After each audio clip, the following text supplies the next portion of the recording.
मेना, धन्या और कला।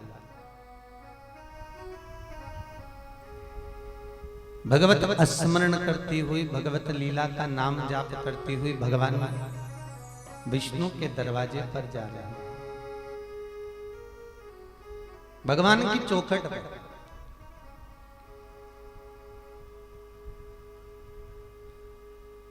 दरवाजे पर गई, आवाज लगाई भगवान नारायण को। शास्त्र ये कहता है कि भगवान के दरवाजे पर जाओ, मना नहीं है, पर जब भी मंदिर में दर्शन करो, तीर्थ में जाओ या कहीं कथा स्मरण में जाओ, पर शोर ना करिए, उसका भी दोष है। तीर्थ में अगर जाओ और अगर कहीं कथा सत्संग में जा रहे हो, किसी मंदिर देवालय जा रहे हो, तो एक बात हमेशा याद करो, वहां का चरणामृत, वहां का जल जरूर पियो। क्यों पियो? क्योंकि मंदिर में जो चरणामृत का पात्र रखा रहता है, मंदिर के पास में जो जलाशय होता है, उसमें मंदिर में जब आरती होती है, घंटे का नाद होता है, पूजन होती है, श्लोक बोले जाते हैं, मंत्र बोले जाते हैं, उनके तरंग, उनके स्वर की तरंग उस जल में पड़ती है और वो जल पवित्र हो जाता है, और जब हम पीते हैं तो हमारा जीवन धन्य हो जाता है। इसलिए चरणामृत जल मंदिर का अवश्य ग्रहण करना। मेना, धन्या और कला तीनों गई, परंतु तीनों ने शब्द का नाद किया। दरवाजे पर खड़े द्वारपालों ने पूछा, क्या बात है, क्यों अंदर जा रही हो?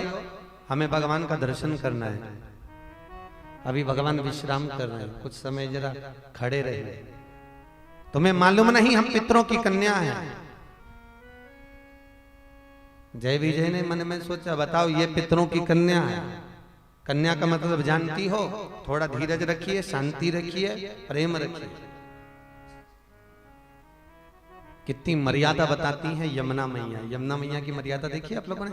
यमुनोत्री से जब यमुना चली, कलकल की ध्वनि करते हुए चली है, उछल उछल कर चली है, और जब वृंदावन में आई, मथुरा में आई, तो एकदम शांत हो गई है। क्यों? यमुना जी को भी मालूम है कि यमुनोत्री मेरा मायका है, और वृंदावन ससुराल है।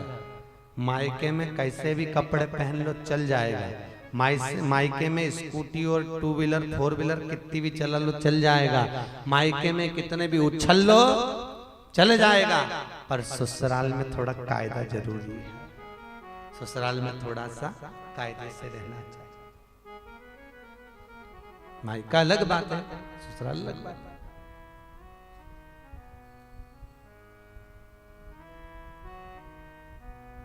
कितनी बूढ़ी बूढ़ी माताएं यहाँ पर बैठी हुई हैं, उनके सिर पे पल्लू देखिए आप, यहाँ तक है। अब इनसे बूढ़ा और कौन होगा? अब किसका पर्दा कर रही हैं? पर इनको मालूम है कि अपने को कायदे में रहना है, अपने को जरा नियम धर्म से रहना, कायदे में रहना, नियम धर्म से। कायदा मूल होता है। मायके में कैसे भी रहो, पर ससुराल जरा मूलता में।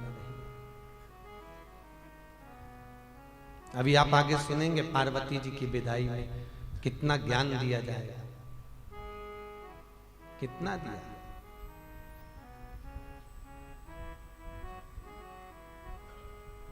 मेना, धन्या और कला तुमने आकर दरवाजे पर खड़े रहकर कहती हो कि हमें भगवान से मिलना, और भगवान विश्राम कर रहे हैं, थोड़ा विराम आप भी करो और बाद में मिल लेना। नहीं, हमको तो अभी मिलना। ये सुनकर तो क्रोध आ गया। क्रोधवश श्राप दे दिया जय विजय ने भी, द्वारपालों ने भी, जाओ तुम भले पितरों की कन्या हो, पर मृत्यु लोक में तुम्हारा जन्म होगा, पृथ्वी पर तुम्हें जन्म लेना पड़ेगा। पृथ्वी पर, हाँ। क्षमा करें प्रभु, क्षमा करें। पितरों की तीनों कन्याओं ने क्षमा याचना करी। इतने में भगवान विष्णु को शब्द सुनाई दिया, तो भगवान बाहर आ गए। भगवान ने पूछा, क्या बात है, क्या हो गया जय विजय? जय विजय ने कहा महाराज प्रभु ये अंदर आना चाहती थी, इनको रोका नहीं मानी, आप विश्राम में थे, मैंने इनको श्राप दे दिया मृत्यु लोक में जाने का। भगवान ने कहा भले आपने श्राप दे दिया पर मेरे दर्शन के लिए आई थी, इसलिए तुम चिंता मत करना। मृत्यु लोक में तुम तीनों जन्म तो लोगी, पर तुम्हारे गर्भ से तुम्हारी गोद में स्वयं महालक्ष्मी ही तुम्हारी गोद में खेलेगी, तुम चिंता मत करना। स्वयं देवी ही तुम्हारी गोद में खेलेगी, तुम बिल्कुल चिंता ना करो। मीना की गोद में पार्वती खेली, खेली कि नहीं खेली? वही धन्या पृथ्वी पर आकर सुनैना बनी, जिनकी गोद में सीता जी खेली। और तीसरे नंबर पर कला कीर्ति बनी, जिसकी गोद में राधा जी खेली। ये पितरों की तीन कन्या मीना, धन्या और कला, ये पितरों की तीन बेटियां, जिनकी गोद में तीन देवियां खेल रही हैं। एक की गोद में मीनावती की गोद में सुंदर पार्वती हैं, सुनैना जी की गोद में माता जानकी हैं, और कीर्ति की गोद में मां राधा जी, राधिका।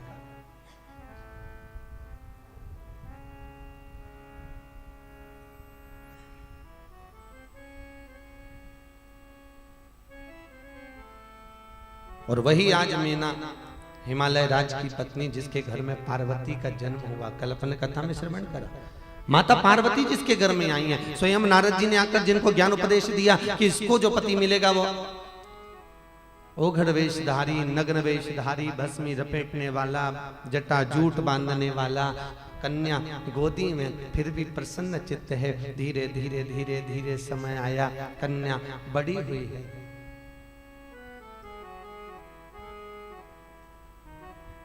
अब कन्या बड़ी तो हो गई, परंतु कन्या का सबसे मूल खिलौने के रूप में भी करती क्या है? मिट्टी के शिवलिंग का निर्माण करती है माता पार्वती, और उस शिवलिंग का अर्चना करना, उस शिवलिंग का स्मरण करना, उस शिवलिंग का भजन करना, उस शिवलिंग का ही नाम जाप करना, ये माता पार्वती का।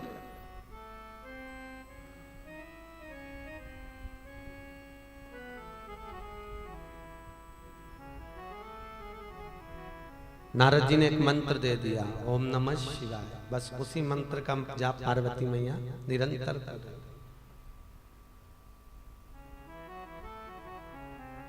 निरंतर करना।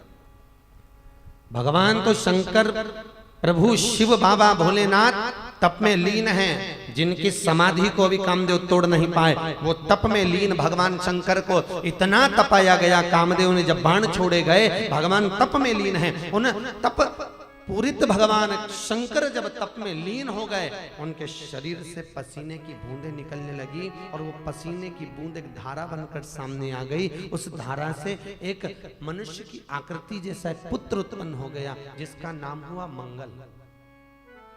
क्या नाम है? मंगल।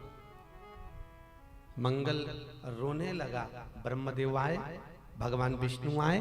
ये तो शिव जी का पुत्र है, जो भगवान शंकर के शरीर के पसीने से बना हुआ है, पर शिव तप में लीन है। इस मंगल का क्या करेंगे? तो कहा इसका पालन करने के लिए माता पृथ्वी को दे दिया जाए। पृथ्वी को मंगल को दिया कि पृथ्वी माँ तुम इस मंगल का पालन करो। पृथ्वी ने मंगल का पालन करा। इसलिए आज भी जब हम कोई मकान का मुहूर्त करते हैं, जब हम कोई फैक्ट्री का मुहूर्त करते हैं, जब हम भूमि पूजन करते हैं, तो भूमि पूजन में इस चीज का ध्यान रखा जाता है कि मंगलवार का दिन ना हो। क्यों? अगर मंगलवार का दिन होगा तो भूमि को खनन करना पड़ेगा, और भूमि को खनन करेंगे तो माँ को घात बेटा कभी नहीं देख पाता,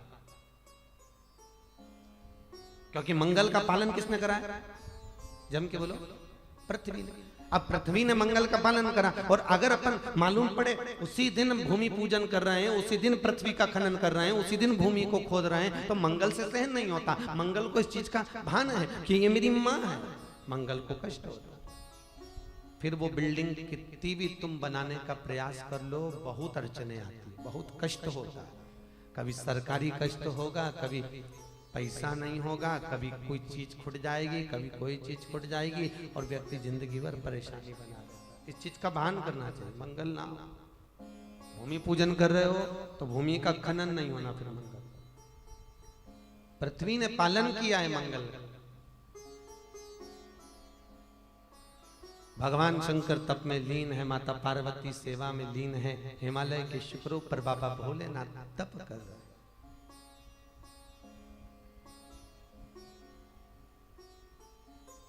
तभी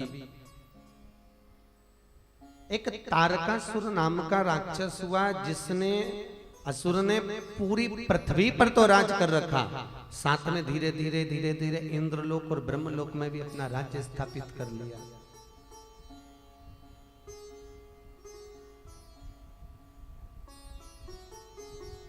होता है व्यसन जिसका बेकार होता है, संस्कार जिसके बेकार होते हैं, या गलत संगत में पड़ा हुआ जो व्यक्ति होता है, वो अपना प्रसार जल्दी करने का प्रयास करता है। अपने बच्चों को अगर किसी कॉलेज में एडमिशन दिला रहे हो और उस कॉलेज दूर है और बच्चे को अगर हॉस्टल में रखना है, तो माता पिता को सबसे मूल चाहिए कि जिस हॉस्टल के रूम में बच्चे रह रहे हैं, जिस हॉस्टल के कमरे में बच्चे पढ़ने के लिए रह रहे हैं, उस हॉस्टल के रूम में उनके रूम पार्टनर कैसे हैं, उस रूम में रहने वाला बच्चे कैसे हैं।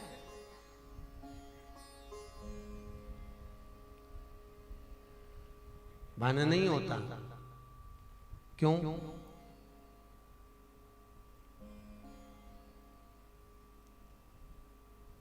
जब हमारे बच्चे पढ़ने के लिए कोई दूसरी जगह जाते हैं, रूम पार्टनर ऐसे मिल जाए, मालूम पड़े गलत संगत में पढ़ने वाले हों, तो वो भी कह देते हैं तेरे मम्मी पापा तो वहां पर है, कौन देख रहा है, ले थोड़ा सा ले, कौन देख रहा है।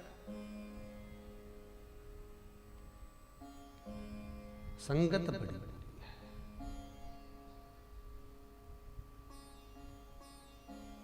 आपको पहले दिन कथा में कहा था ताली थाली प्याली, ये बर्बाद करने वाले हैं। संगत बहुत बुरी।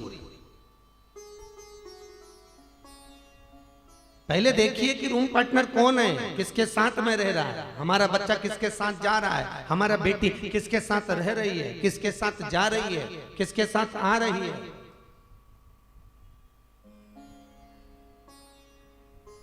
अधिक मास की किताब में लिखा है, कोकिल अधिक मास के अंतर्गत नौमी तिथि, अधिक मास की नौमी तिथि को, अगर अधिक मास की नौमी तिथि को आम के पल्लव जानते हो, आम के पत्ते दुर्वा, आम के पत्ते दुर्वा और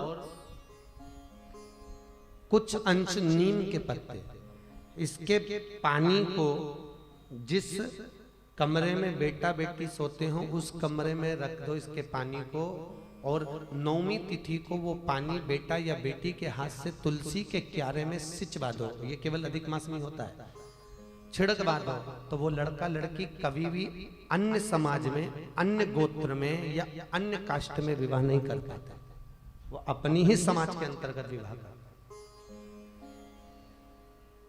फिर वो कितना ही प्रयास कर ले, और विवाह होगा तो समाज के भीतर ही होगा, समाज से हटकर नहीं होगा।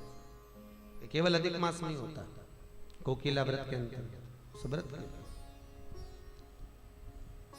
तो जहां शिव कथा कह रही है, संगत देखी जाती है कि आपके बच्चों की संगत क्या है, उनको क्या संस्कार मिल रहे हैं और कैसों के साथ में वो रह रहे हैं।